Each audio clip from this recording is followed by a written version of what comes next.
ito rin yung isa sa misconception. Kapag may insurance advisor ka, iniisip nila may additional cost. Additional bayad. Oo, wala po. Oo. Kasi ang dating po niyan, ang professional fee na nakukuha ng insurance advisor, yung insurance company yung nagbabayad. Right. So kami, dagdag kumbaga, ang sinasabi ko, parang extension kami nung company. Parang hinire nyo kami externally. So, let's say I'm a new driver, since alam ko naman merong insurance yung car ko. Worst case, may nangyari. Ano ba dapat yung first step na dapat gawin ng driver Oo. if gusto niyang magkaroon ng claim sa insurance? Okay. Picturean muna, or kung kaya, tumawag na enforcer ka agad, tapos hingiin yung ORCR, driver's license, contact number din ng nakabangga or nabangga mo, at yung copy ng policy kung meron sila. And that's, I think, the importance of having an insurance agent na kausap. Yes. Kasi para ma-weigh din nila ano yung best option for them. Yes. And nakita ko din kanina, malaki yung factor ng insurance agent sa claim. Ano ang ginagawa ko as insurance advisor sa insurance sa non-life? Ako ang personal na nagpa-follow up ng approval ng claim. Yes. Kasi may iba kasi na, kunyari, may ibang claims kasi or insurance na, syempre, first in, first out. How about fire insurance? Ayan, sa fire insurance naman, unlike sa car insurance na may dalawa pang types, dito sa fire insurance, isa lang. Pero, meron lang siyang tinatawag na How about surety bond? ito, surety bond. Ang surety bond kasi, related din siya sa construction. However, for tonight's topic, we're gonna talk about non-life insurances.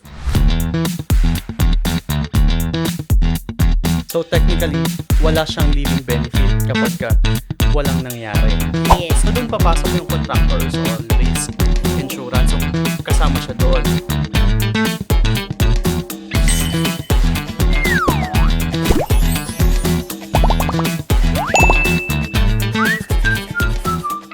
Hi everyone! Welcome to another episode of Mr. and Mrs. Insurance Podcast. I am Jen. And I am June. And we are your Mr. and and Mrs. Mrs. Insurance. So, yeah, I'm so happy to be back. And for tonight's topic, we're gonna talk about non-life insurances. Yan, na-mention natin nung episode 1 na sobrang dami Correct. ng non-life insurances, June. And this is actually your expertise. Forte, kumbaga. Forte! Oo. Yan. So, I will simplify hanggat kaya. Kasi more on, iba kasi is technical masyado. Sobra. So, yan. So, Pinili namin, kasi sobrang dami nga. oo, So, sobrang ito, dami kasi. i-discuss natin, ito yung mga madalas Yung nating common na-encounter. na inquiry, Inquiries. tsaka yung kinukuha ng mga clients natin sa atin. Right. So, are you guys ready? How about you, Mr. Lubusa? I'm ready. Ready. Are you Very ready? good. Always ready. So now, let's talk about the very common and laging nating na-encounter, the car insurance. Tell Okay. us all about car insurance. So, yung sa car insurance, it's more on the value ng kotse. Yun yung basis natin. So, sa car insurance, ang coverage niya is, kapag ka may nangyari, kunyari, nabangga yung insurance, yung car, nabangga, or nakabangga, magre-respond yung insurance natin. Yeah. So, meron siyang dalawang klase ng coverage. The basic car insurance, which is, yun nga, yung sinasabi ko sa iyo kanina na, kapag nakabangga, may coverage. Yes. Yun. The second one is with acts of nature coverage. Right. Ano ibig sabihin nito? Dati kasi yung term niya is acts of God. So, medyo pangit, di ba? Medyo pangit kasi kung kunyari, yung mga natural calamities ang tinutukoy. So, pinalitan ng Insurance Commission ng acts of nature. Or So, AON. AON, yan. So, kapag nagpapaquote yung client namin, nagsasabi sila, June, paquote nga ako ng car insurance with or without AON. So, yon. So, anong pagkakaiba ng AON, yung with AON, yung with acts of nature sa without? So, kapag with acts of nature, ibig sabihin nito, meron siyang coverage sa mga natural calamities. Ano-ano yon? Kunyari, yung kotse mo nabaha. Flood. Yan Yung madalas nangyayari sa Philippines, di ba? Pagka rainy season, talagang mataas yung number of claims dahil nga medyo bahain. Next is kung kunyari typhoon. Yeah. Kasi anong pagkakaiba nung dalawa? Yung flood, yung sa mismong kumbaga kahit kunyari, sabihin natin naka-parking tapos bigla lang tumaas yung water kahit walang typhoon. Right. Pwede 'yon. Okay. Ngayon, yung typhoon naman kapag kunwari yun nga may mga signal number, yan. Pwede. Earthquake. Yeah. Yan.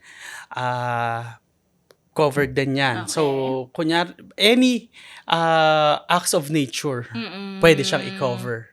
So, sa car insurance, meron tayong tinatawag na participation. Right. So, pag participation, ito kasi kadalasan na nagkakaroon ng confusion. Kapag meron, kasi sinasabi ng ibang clients, pag may insurance ako, may car insurance ako, dapat wala na akong babayaran. Tama. 'Di ba? Dapat yun yung sinasabi niya. However, in reality, every single occurrence ng claim or accident, merong tinatawag na participation or deductible. Deductible. So, yes. Kumbaga, in every claim, ito yung ina-absorb ng kliyente. Ito yung binabayaran niya. Okay. So, naka-predetermined dyan before ma-issue yung policy kasi nakalagay yan sa policy. So, kung kunyari, sabihin natin, 10,000 yung 10,000 pesos yung kailangan para ma-fix yung kotse. Okay. Tapos, ang deductible mo is 2,000 or participation mo is 2,000. Doon papasok yung, kumbaga, 2,000 kakarguhin muna ng kliyente. Tapos yung remaining na 8,000 doon sa 10,000 niya, yun yung sagot ng insurance. Okay. Ayun. So yun yung clear natin. Ngayon, aside doon, meron rin naman tinatawag na, June, may deductible na. Meron pang tinatawag na depreciation. Ito rin yung isa sa mga hindi nakikita ng client or hindi sila aware. So, syempre may depreciation tayong tinatawag dahil yung unit or yung kotse as time passes by, nag-age yan. So, nagde-depreciate yung value. Yes. Ngayon, kailan nagiging effective yung depreciation cost? So, kung kunyari, let's say yung isang kotse na nabangga, either siya yung nakabangga or nabangga siya. Ngayon, kailangan palitan ng bumper. Yes. Let's say, sabihin natin kailangan palitan ng bumper. Kung sinabi ng client na gusto niyang brand new yung bumper, na gusto niyang ipasok, doon magkakaroon ng depreciation cost. Okay. Kasi, unfair naman sa insurance company. Nag-depreciate na yung value ng unit mo, tapos bago yung gusto mong ipalit. So, pwede naman yun. Pero, kailangan mong bayaran yung depreciation cost. Okay. So, it's a certain percentage. Kapag kunyari, sabihin natin, after 3 years, 25% ng value yung depreciation. Meaning, kung kunyari, 10,000 yung cost ng pagpapalit ng brand, yung 10,000 yung cost ng brand new parts na yon. Pag 25% yung iyong depreciation cost, ibig sabihin, yung 2,500 sagot mo. Okay. On top doon sa participation. Okay. So, kung 2,500 din yung participation, a total of 5,000 ang kailangan mong bayaran. Kasi ang ipapasok na sa unit mo is a brand new part. Right. So, yun. Paano naman naiiwasan to, yung depreciation cost? Pwede mo naman sabihin na yung doon sa shop or sa talyer, na kapag kapapalitan mo yung, kunyari, kailangan palitan yung bumper. Yung parts. Oo, yung parts. Pwede naman niyang maghanap sa surplus. Okay. Ano ng same value. Ano yung ibig sabihin nga ng surplus? Oo. Actually, same value siya or hindi naman siya same value. I mean, same car, unit, model. Model, Yan. yeah, right. So, ibig sabihin, ito, original part din siya. However, galing siya doon sa second-hand na unit. Yeah. Yun yung ibig sabihin ng surplus. Ito, hindi siya na-applyan ng deductible. I mean, ng depreciation. Yung deductible is the same pa rin. Pero wala na siyang depreciation. So, doon sa example natin kanina, kung gusto niyang palitan yung bumper niya ng original part, kukuha sa surplus. Tapos, wala nang depreciation cost. Ang babayaran niya lang is the deductible or participation. Okay. So, clear yun I sa have a question. So, usually kasi, di ba, since hindi naman ako nagda-drive, dahil I'm a Disney princess. Thanks to you, no? So, let's say I'm a new driver, since alam ko naman merong insurance yung car ko. Worst case, may nangyari. Ano ba dapat yung first step na dapat gawin ng driver? Oo. If gusto niyang magkaroon ng claim sa insurance. Okay. Tama. Magandang tanong yan. So, ano ba ang unang ginagawa? Actually, ang unang kailangan gawin is picturean. Okay. Huwag pagalaw yung accident. Okay. Para mapicturean muna. Tapos, tumawag din ng enforcer. Okay. Kasi yung enforcer yung mag-i-investigate nun. Tapos, sila rin ang mag-i-endorse sa'yo sa traffic bureau or traffic officer, which is kadalasan yun yung mga highway patrol group or yung mga police. So sila naman yung mag-create ng police report. So yan. So yan yung kadalasan. Ngayon, ang nangyayari kasi diyan, if ever nakabangga or nabangga, kailangan din kung kayang madaan sa yung pakiusapan. Okay.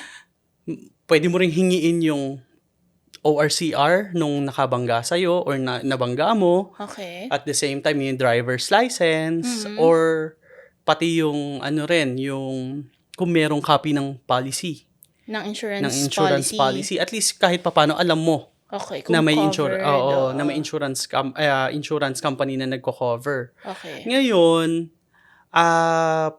doon sa insurance kasi, balikan din natin pala yung car insurance. May dalawang klase yan. Meron tinatawag na comprehensive car insurance. Yeah. Meron ring yung CTPL, compulsory car, yung third-party liability. Third-party liability. So, ano pagkakaiba ng dalawa? Yung CTPL, yan yung requirement ng LTO. Bago mo ma-renew or ma-register yung iyong unit. Apo. So, 200, dati kasi 100,000 lang ang coverage nun. Ginawang 200,000 ng LTO. Tapos, ang main purpose nun is, pwede mo siya ma-register, pero ang i-cover nun is bodily injury. In case na, kunyari, yung driver, kunyari ako yung driver, nakabangga ako ng tao na, let's say, tumatawid or basta tao siya, bodily injury, magre-respond yung CTPL. Okay. So, yan yun. So, ang coverage, maximum coverage na yung 200,000 Yes, pesos. that's the mandate of the LTO. Okay. So regardless ba yun, June, kung ano yung nangyari dun sa nabangga, kung nawala man siya, or nagka-injury, still 200,000 yung ibibigay dun sa nabangga. Yes. Yun yung pwede niya. Actually, hindi naman siya yung, kumbaga, yun yung maximum. Kasi depende sa pag-uusap nilang dalawa. So, ayun. Ngayon, meron tayong tinatawag na comprehensive insurance, car insurance. Ito yung voluntary naman na tinatawag natin. Okay. So, ito yung na-discuss ko kanina na kapag nakabangga or nabangga mo yung sarili mong unit, magre-respond yung policy. So, yan yun. Nandun din meron tayong tinatawag doon na voluntary third-party liability. Okay. Either the bodily injury or the property damage. So, kanina yung CTPL is the bodily injury lang. Ngayon, kung kapos yun, papasok doon yung voluntary third-party liability for bodily injury or property damage. Ano ibig sabihin nun? Kung kunyari, nakabangga ako ng bahay, kailangan ipaayos, yun, Mm. magre-respond yun. Oh. So, yun. So, yun yung ano natin. Yung mga types yung of mga car types of car insurance. So, going back, ano yung kailangan gawin ng pag nakabangga ka or nabangga ka? Tumawag ng Go. picturean. Picturean muna, or kung kaya, tumawag ng enforcer ka agad. Tapos, hingiin yung ORCR, driver's license, contact number din ng nakabangga or nabangga mo, at yung copy ng policy kung meron sila. Yes. Ngayon, dediretso yan sa police report. Mm-mm. Kadalasan. Pag sa police report, ang gagawin sa'yo ng police is magsasalaysay yung yung counterpart. Oo. Yung nabangga So, or binangga. Yes. So, ang police kasi dyan, hindi nila obligation na i-determine kung sino ang may kasalanan. Sila lang, gagawa lang sila ng report based doon sa scenario. Kasi ang magde-determine yan, korte pa rin. So, depende kung paano na kayo magkakaroon ng settlement. Kung hindi nagkaroon ng settlement, pwedeng iakyat sa court for civil law or civil case. So, para at least magkahabulan. Pero, may mga instances kasi yan, Jen, na kunyari, yung isa kong client nagmamadali. Tapos, parang kumaga, less hassle na. Kasi sa police report, it will take you, based on my experience, minimum of 3 hours. Yeah, na-experience ko Diba? yan. Minsan, umaabot ng 6 hours. Depende kung gaano katagal, kumaga, paano, kung nagmamatigasan, di ba? So, yun. So, yung iba, gusto na makapag-ano ka agad. Yung masettle na. So, pwede naman yun kung magkaroon kayo ng internal settlement. Tapos, kapag ka nagkaroon ng internal settlement, ang gagawin is, yung, kumbaga, hindi na kayo dadaan sa police report, pwedeng mag-affidavit na lang. Okay. Affidavit of accident. Pwede naman yan, tinatanggap ng insurance company yun. Okay. So, yan. So, wala nang kailangan ng police report, affidavit of Accident na lang. Yun yung alternative kung hindi kaya yung police report. Kasi minsan malayo pa yung yung police station na nakakasakop dun sa area. Ang question ko dyan, di ba yung sabi mo, tumawag ng enforcer, searchable naman kasi di ba sa Google, kunwari nasa ang location ka na bangga, search mo doon kung ano yung contact number ng enforcer around the area. Or ano yung best practice mo doon. Usually, kapag kunyari, pwede naman din ganun, kung alam mo yung traffic management office, or na-try ko na rin yung 911. Kasi yung sa 911, minsan na sasabihin mo lang yung area mo, kung saan ka magpapadala sila ng Enforcer. police na mag-assist sa'yo. So, yun. Galing. Pwede. So, yun yung mga pwede natin gawin. Okay. So, at least aware yung ating mga viewers para kapag, naman, since we are in the industry of risk, kung may mangyari mang ganun, alam natin. Oo, kung anong gagawin. Hindi tayo matataranta. Hindi tayo matataranta kasi ayun, bukod dun sa pag-picture, ako naniniwala ko, dapat ang una mong gawin is ikalma mo yung sarili mo. Oo, kasi dun nagkakaroon ng road rage. Yes, ayun naman yung gusto nating iwasan. Diba? Yun. So, June, nag-start tayo kagad with car insurance. Sorry, na-excite kasi ako. Gusto ko agad pag-usapan yung car insurance. Pero, I just want to know, diba, ang difference din kasi ng life insurance and then the non-life insurance, magkaiba ng license yan eh. Yes. Diba? Kailangan mong, kasi diba sa life kasi may exam yan. Kailangan mong ipasa para maging license insurance advisor ka or financial advisor. Right. Sa non-life, ganun din. May isa ring license na insurance commission din ang nagpapatake ng exam. Tapos doon ka rin kukuha ng license. So, dalawang separate licenses yan. Right. Tapos, ang isa pa sa pagkakaiba ng life at non-life, sa life kasi isang company lang ang pwede mong i-represent.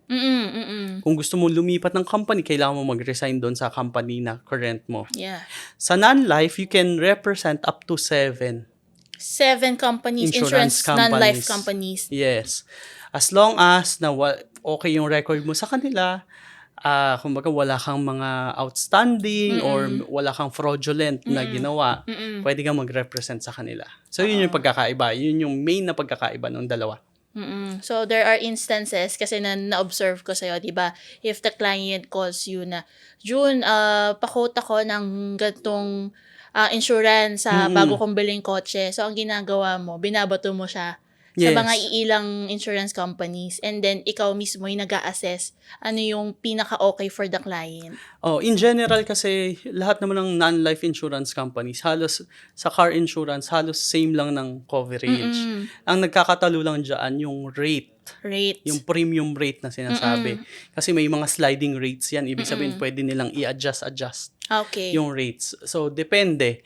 Kaya lang, kapag ganun, may ibang insurance kasi, kunyari, pwede kang mag-request ng mas mababang rate. Kaya lang, ang nagsasuffer naman doon is yung participation. Kasi pwede kang bigyan ng mas mababang rate pero tataas yung participation rate mo naman. Oo. Or yung participation, yung deductible mo. And that's, I think, the importance of having an insurance agent na kausap. Yes. Kasi para ma-weigh din nila ano yung best option for them. Yes. And nakita ko din kanina, malaki yung factor ng insurance agent sa claim. Yes, oo. Kasi, diba? syempre, imagine mo, maraming clients yan ng insurance company. Ano ang ginagawa ko as insurance advisor sa insurance sa non-life? Ako ang personal na nagpa-follow up ng approval ng claim. Yes. Kasi may iba kasi na, kunyari, may ibang claims kasi or insurance na, syempre, first in, first out. So, may turnaround time yan. So, pero in reality, meron ring beyond TAT or beyond turnaround time, yung processing time. So, yun yung mahalagang role ko as insurance advisor na ma-follow up yung approval. At the same time, kung meron kang gustong i-contest. Oo. So, kunyari, pwede mong, bakit biglang nagtaas yung depreciation cost ko? Ano ang nangyari? So, pwede kong ibigyan ng clarification sa insurance company. Tapos, ako ang mag-explain sa inyo personally. Tsaka less hassle for the clients, Yes. diba? Na sila mismo manually magpa-file ng claim. Yes. Diba? Kasi na-encounter ko yan, syempre, sa mga misis, no? There are times na yung accident, you'll never know, hindi siya nakaschedule. Yes. Diba? May So, gabi, may madaling araw. Na-encounter ko yan na kahit tulog na kami ni June, bigla nilang magtatawag na kliyente na, June, may nangyari, merong accident, ano yung dapat kong gawin? Correct. So, kasi, diba, may mga times kasi na pag nandun ka na sa incident na yun, hindi mo na alam kung ano yung may mental block may ka. mental block ka na. So, Tsaka syempre may shock eh. oo, kahit sabihin mong kahit gaano mo pa inaral yan, kung nandun ka na sa scenario na yun, that's why importante na you have someone to call. Yes. Diba? So, okay. So, na-clarify mo na yung mga licenses, the car insurance. How about fire insurance? Ayan. Sa fire insurance naman, unlike sa car insurance na may dalawa pang types, dito sa fire insurance, isa lang. Pero, meron lang siyang tinatawag na yung coverage niya. So, ano yung usually pag fire insurance?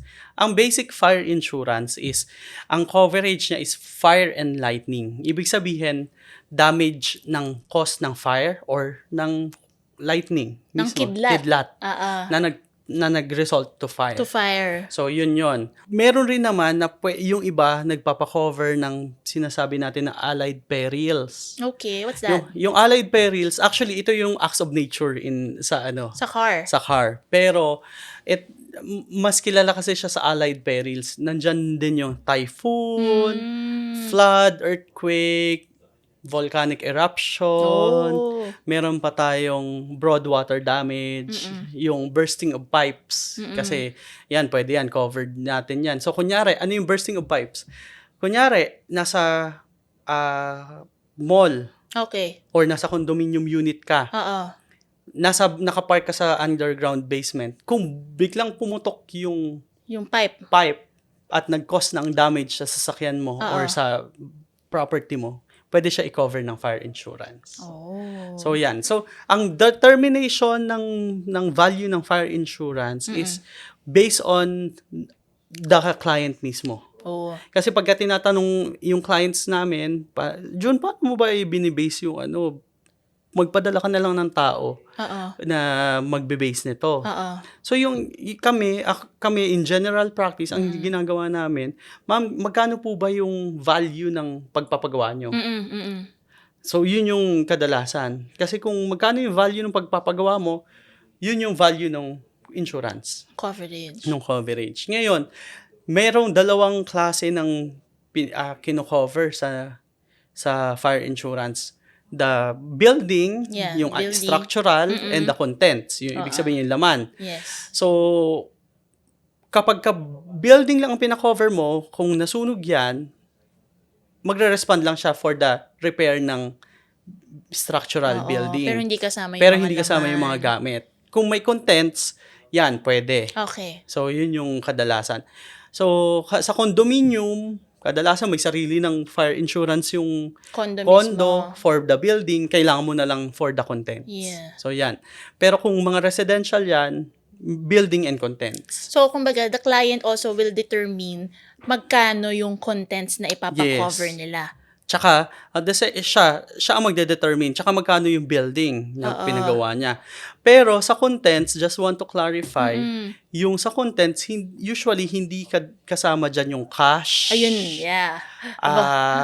jewelries, and works of arts. Oh. So, kadalasan exclusion yan. Standard exclusion na tinatawag. So, kumbaga, ito yung, kasi ang reason nun, mabilis kasi makuha. Tsaka may ibang insurance na pwede doon.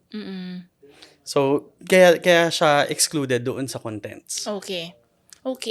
Tapos, by the way, sa valuation ng value or ng pag-determine ng value ng claim, may tinatawag na actual value. Okay.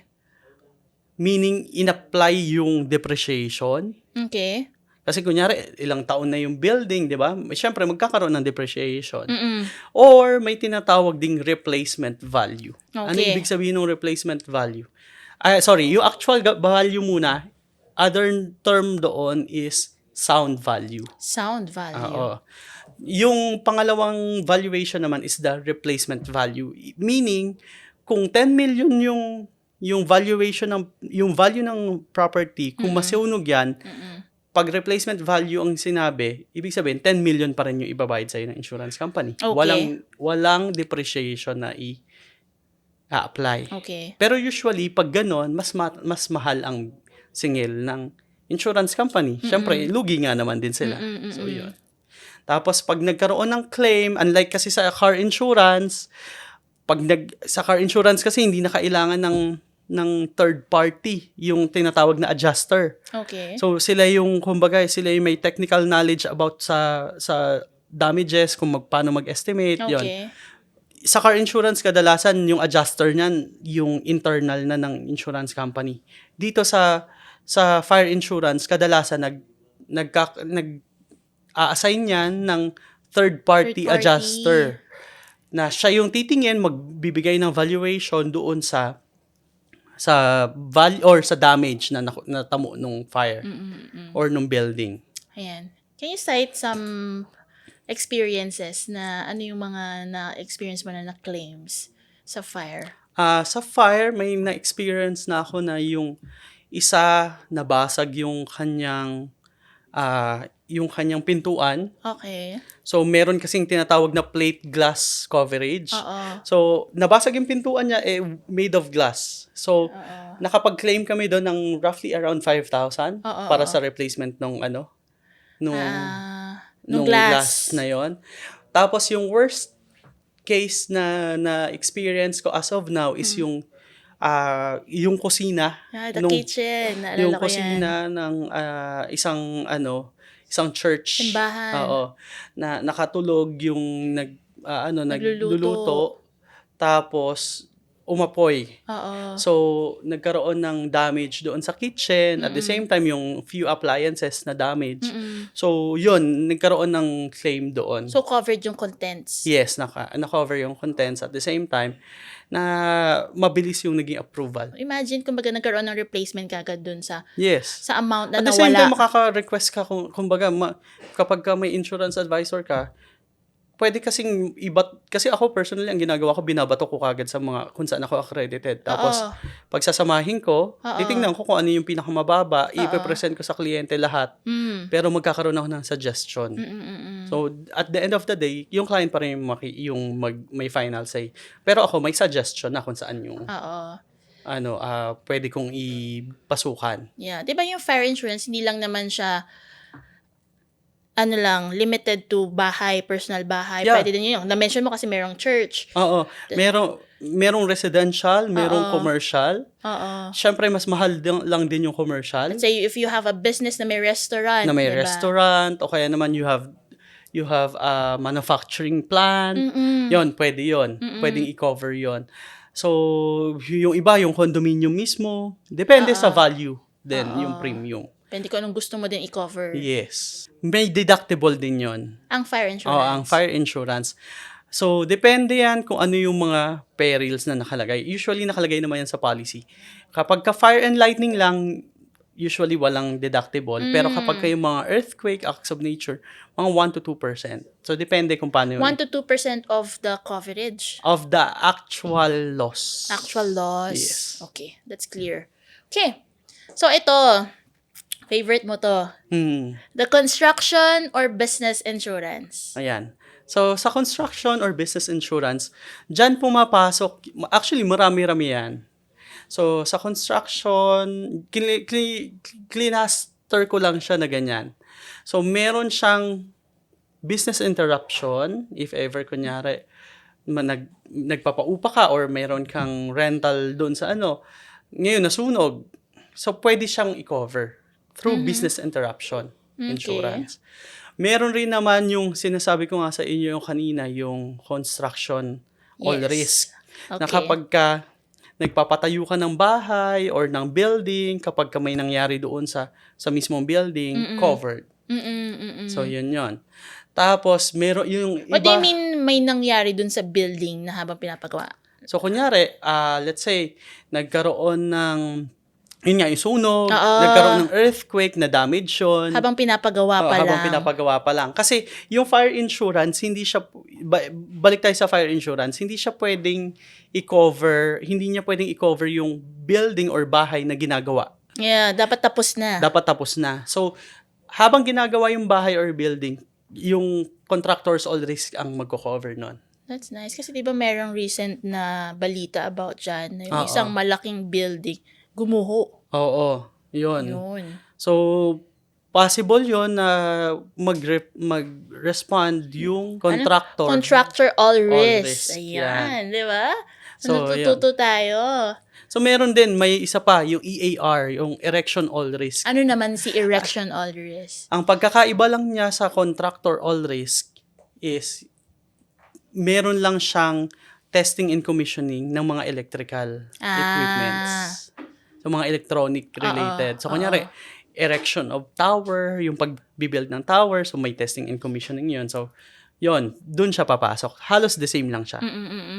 Tapos, at the same time, meron rin yung tinatawag na marine insurance. Okay. Ito yung habang, pwede kasi yan yung, kumbaga, kunyari, meron kang cargo, pwede mong ipa-cover yon under marine insurance. Okay. So, kunyari, habang nagbabiyahe. Ito yung applicable if you have businesses na kailangan ipadala yung item mo sa ibang lugar using marine, ship.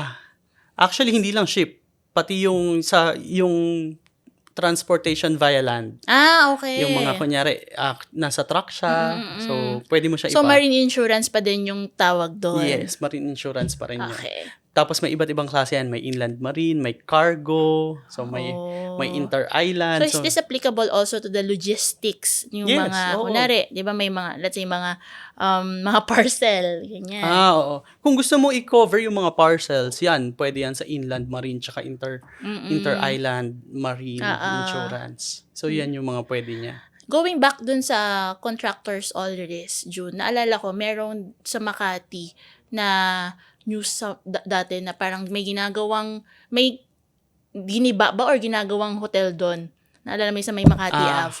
Tapos, habang ongoing yung construction, may bumaksak. Yun, may nabagsakan may na tao. May nabagsakan na foreigner na debris. Yes. Diba? Tapos, I don't know kung nawala ba yung foreigner or nagkasak or parang na-hospitalize. Buhay ata.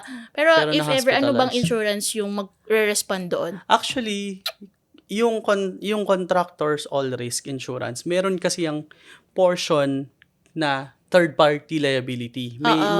Usually may kasamang ganun. Parang sa car insurance na Oo. TPL. Yes. So, free yun. Minsan free yun. Pero usually kasi 10% yun ng value. Kasi yung contractor's all risk, pag vinalue siya, yung value ng buong project amount. Buong project. Yes. Okay. Ngayon, yung percentage ng third party, usually, pag in-approve, 10% 10%? ng contract value. Pero kung hindi siya in-approve at kailangan mo ng, kunyari yung coverage for that kasi, ang hindi na siya papasok sa contractor's all risk, papasok siya sa comprehensive general liability. Kung wala siyang third party, component dun sa carry. So, iba naman si comprehensive liability. Comprehensive liability. Kumbaga, ito naman, sasagutin niya yung liability mo mismo. So, for that example, habang kinoconstruct yung building, natamaan yung either tao or let's say vehicle. property. Property. Pwede siyang pumasok doon. Tapos yung, di ba yung sa previous episodes natin, na banggit ko, yung ang tawag dito, sa restaurant. Yung kapag hindi siya naglagay ng signage at may nadulas, kailangan magpa-hospital, pwedeng pumasok doon. Ang comprehensive general liability, usually requirement siya ng munisipyo for businesses. So that's CGL. Ayun narinig ko na yes. CGL. CGL. So, yan yung, usually magka-tandem kasi yan.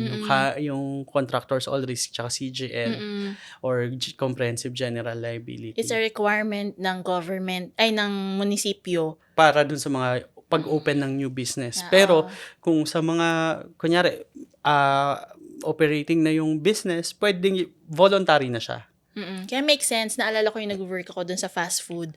Diba, requirement sa amin na if maglilinis ka ng floor, you have to make sure may signage. Yung wet floor. Kasi pag may nadulas doon, sagot ng company. Correct.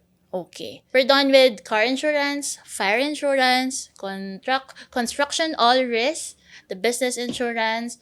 How about surety bond? Ito, surety bond. Ang surety bond kasi related din siya sa construction. However, ang surety bond, hindi siya talaga insurance. It's a guarantee.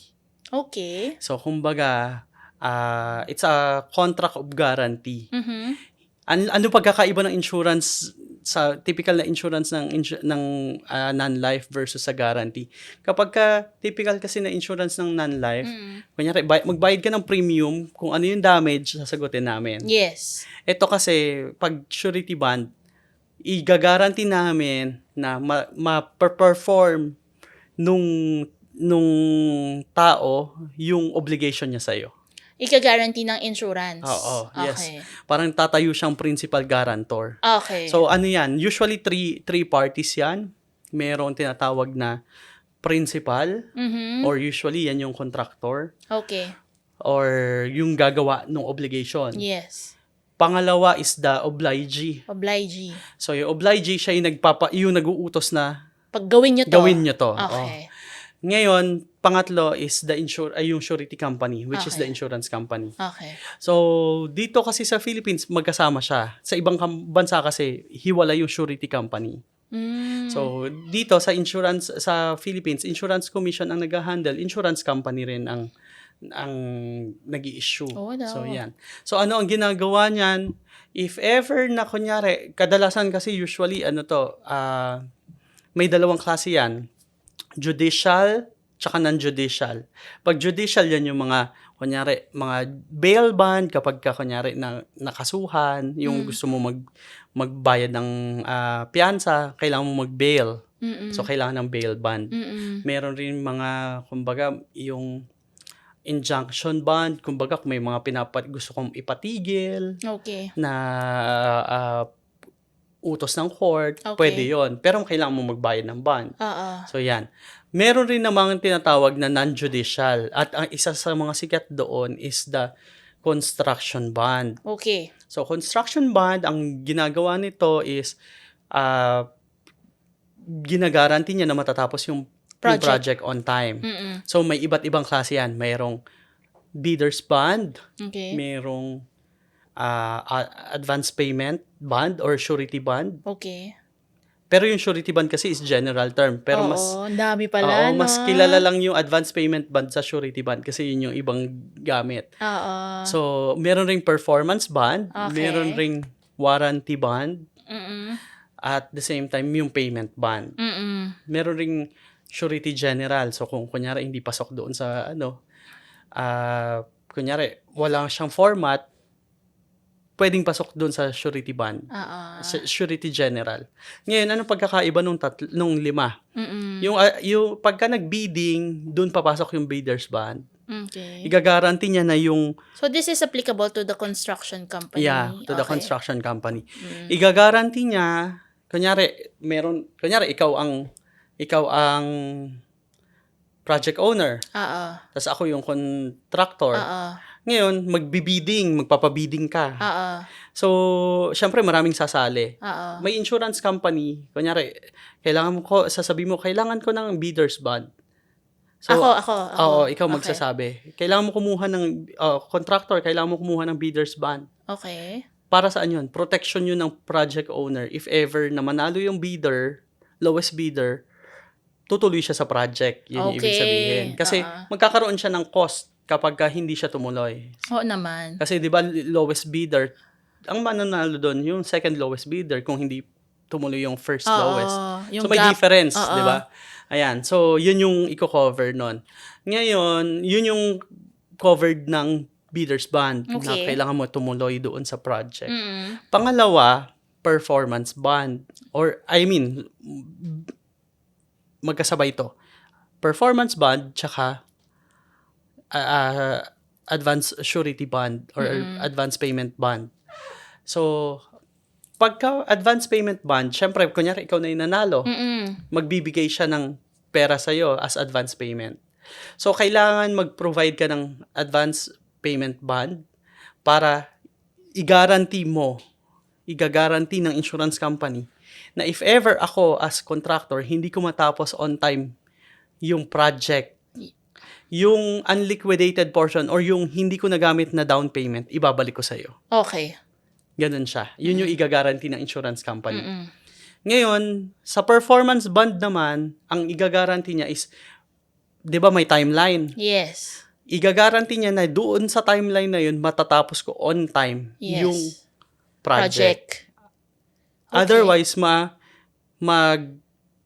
mag-charge ako ng liquidated damages. Ibig sabihin, fine yon for every day of delay.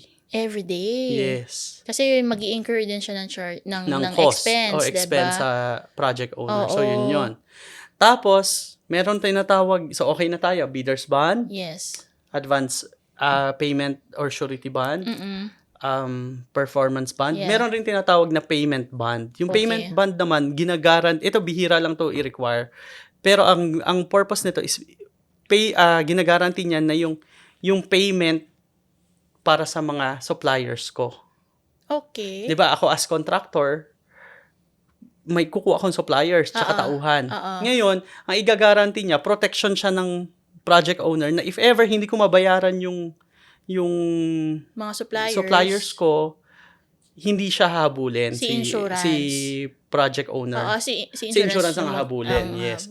So, ang purpose nun is i-guarantee na mababayaran ng contractor yung suppliers, at the same time yung salaries and wages ng employees niya, pati yung mga statutory benefits. Apo. Yan. So, yun. Tapos, lastly is the warranty bond or guarantee bond. Okay, what's that? So, parang warranty siya doon sa ginawa natin. Tapos na to yung project. Tapos na yung project. So, usually it is 1 year from the time na natapos yung project. Any defects na lumabas sa workmanship or sa materials, Mhm.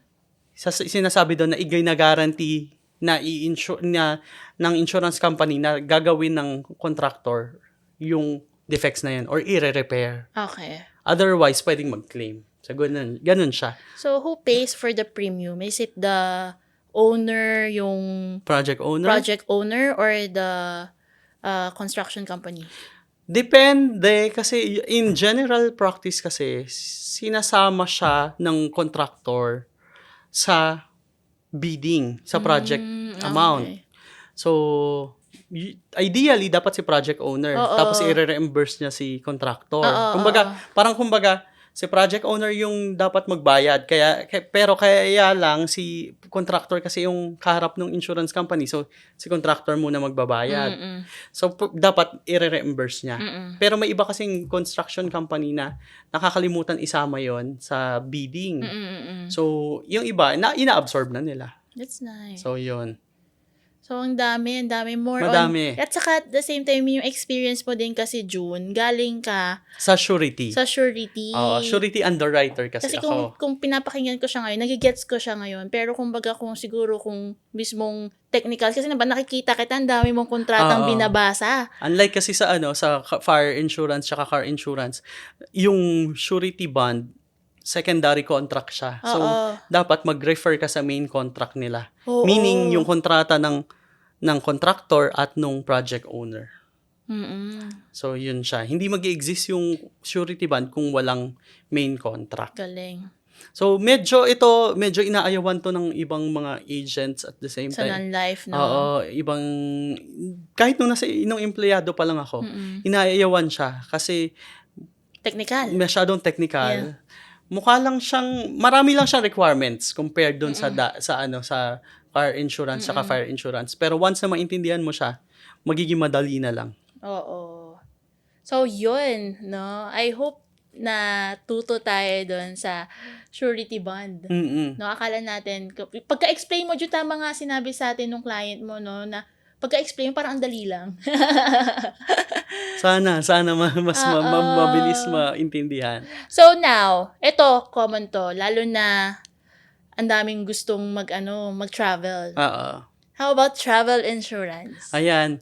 So, I don't know bakit napunta sa non-life ang travel insurance. Oo nga Hindi ko rin alam yung history. Pero ito yung kadalasang nagiging misconception na akala nila health insurance ito. I mean, health insurance na in-offer ng life insurance company. Ito kasing travel insurance, this is minsan requirement siya ng embassy. Or pwede rin naman sa mga mahilig mag-travel, pwede siyang kumuha. Kasi ano ba ang ginagawa nito? Ito yung, kumbaga, if ever na magkasakit ako sa abroad. Kahit local, di ba? Kahit local, pwede rin. I-reimburse niya yung gastos ko. Okay. O kaya naman, meron rin namang repatriation. So, pwede rin naman yun. Kung kunyari, naipit sa war. O kaya naman, nawala siya dahil dun sa war, pwedeng i-repatriate yung... What is repatriation? Yung pagbabalik ng body sa Philippines. Pag may nangyaring accident na worst case scenario. Sa ibang bansa. Tapos, ang hindi alam ng ibang clients, meron rin siyang coverage for the baggage and delayed ng... Ayan! Common yan. Yung flight.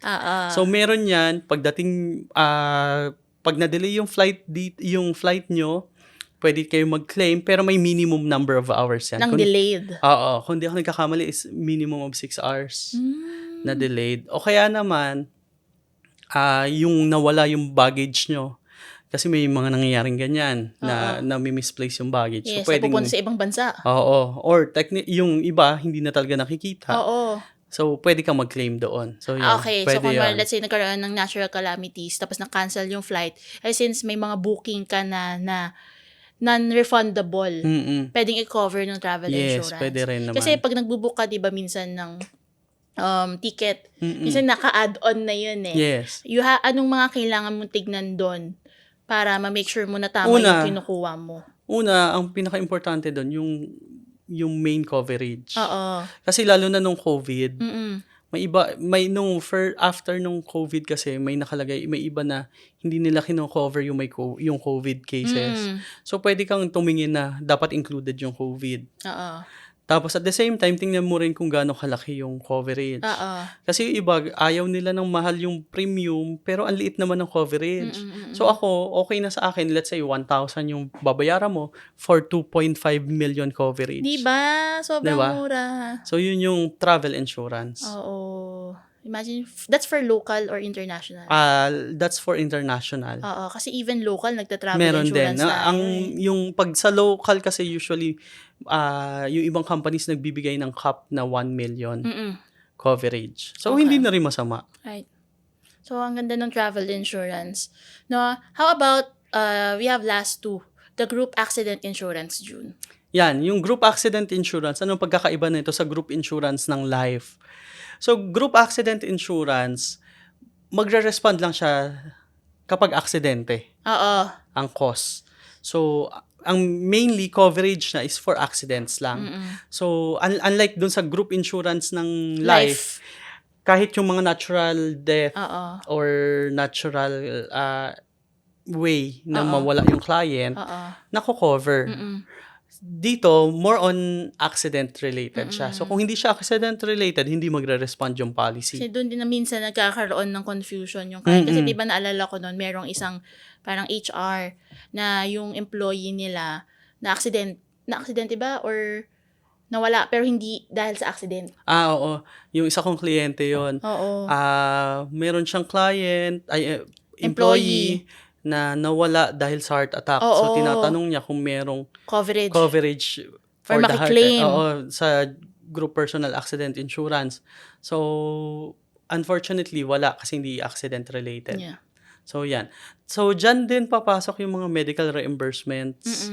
So, usually kasi kung ano yung coverage mo, 10% nun. Okay. Yung medical reimbursement. Okay. So, yan. Yan yung group accident insurance. Saka, kadalasan kasi sa mga group accident insurance, dyan kino-cover yung mga sobrang dangerous na mga work. Ano-ano yon? Kunyari, yung mga construction workers natin na umaakyat ng, di ba, yung mga 16 stories, ganyan. Pwede sila group. doon. Kasi I believe sa life, medyo mahirap sila i-approve. Mahirap ipa-approve. Oo. So, pwede sila doon sa group personal accident insurance. Kasi ang nakikita ko dyan, yung practical side, kung ikaw yung nagpapagawa, kung may mangyari, at least hindi mo cause. Yes. Hindi manggagaling sa'yo yung cause pag nangyari. Di ba? Siyempre, magbibigay ka ng abuloy. Di ba? At least ibigay mo yung risk dun sa insurance company. Correct. Okay. Lastly, how about, June, the professional liability insurance? Ito, the professional liability insurance, mostly mga doctors yung kumukuha nito. Ayan, Ito yung na-discuss natin before. So, ano to? Para, kumbaga, ito yung sasagot sa mga liabilities nila while doing their professions. So, kung merong medical malpractice na allegations, pwede yun pang, di ba, parang pwede niya i-cover yung mga yung bayad sa lawyer para mag-defend siya ng sarili. So, yun yung mga pwede. Okay. So, yan yung professional liability insurance. Grabe, ang dami palang cover. Oo, actually, ilan lang yan sa mga coverage, sa mga insurance na ino-offer sa non-life. Oo. Marami pang ino-offer. Really depends on the need. The need ng client. Oo. Kaya, kumbaga, if you have concern na, ano ba yung dapat kong unahin? I think it is really best for you to consult yung financial advisor or your agent advisor, insurance advisor, para at least makapagbigay sila ng advice sa'yo. Ano yung best plan that you can get for you and your family. Yes. Diba? So, actually, that's the end of our 4th episode, which we tackled about non-life insurances. Sobrang nag-enjoy ako, June. So, hopefully, hindi na siya masyadong, kumbaga, yung overwhelming. Hindi na. Sa mga audience natin. At sa'yo? Guilty kasi every time na in-explain niya sa akin niya, sabi ko, parang hindi ko na kayang i-absorb, June, dahil ang dami ko nang kailangang pag-aralan sa life and all. So, sa podcast na to, ang galing ng pagkaka-explain mo. So, every time na may kailangan ka sa non-life, pwede mo ka maging secretary. So, yun. So, anything you want to say? Para bago tayo mag-end? Actually, sa non-life, kailangan nyo lang makipag-usap sa insurance advisor or sa mismong insurance company. Kasi pwede naman kayo dumirect. Pero, kumbaga, ako I suggest na meron kay insurance advisor kasi ito rin yung isa sa misconception. Kapag may insurance advisor ka, iniisip nila may additional cost. Additional bayad. Oo, wala po. Oo. Kasi ang dating po niyan, ang professional fee na nakukuha ng insurance advisor, yung insurance company yung nagbabayad. Right. So kami, dagdag kumbaga, ang sinasabi ko, parang extension kami nung company. Parang hinire nyo kami externally, parang consultant, parang ganun. Without the cost Without to the the company. cost of paying yung consultation fee, Oo, 'di ba? oo. So yun. So I suggest meron kayong insurance advisor para matulungan kayo sa mga claims din at sa approval. Yes, ayun yung malaking factor doon because ang pangako po namin, 'di ba, hindi lang natatapos to sa unang meeting. Yes. Our main job is to help you with the claims kasi yun yung pinaka reason why you got any policies. Tsaka dun magkakasubukan. Totoo. Kasi yung claims, yun talaga ang window ng insurance company. So kung gaano sila kabilis mag-process ng claim, yun yung ganda ng insurance company na yun. Yes. And guys, nag-enjoy ba kayo sa ating mga episodes, sa mga last 4 episodes natin na discuss, no? Kung nag-enjoy kayo, guys, leave us a comment, reviews, anything you want to ask to us ni June, no? Anything about insurance, we are very happy and willing to answer all of those questions. Just message us, type nyo sa comment, and that's it. I-erase nyo lang. Erase nyo lang. Baka kaya namin masagot. Yeah. Or kung hindi man, we will find a way to find an answer to your questions. Ayan, that's the end of our 4th episode. And with that, thank you so much again. And we are your Mr. and Mrs. Insurance. See you in the next episode. Bye! Bye!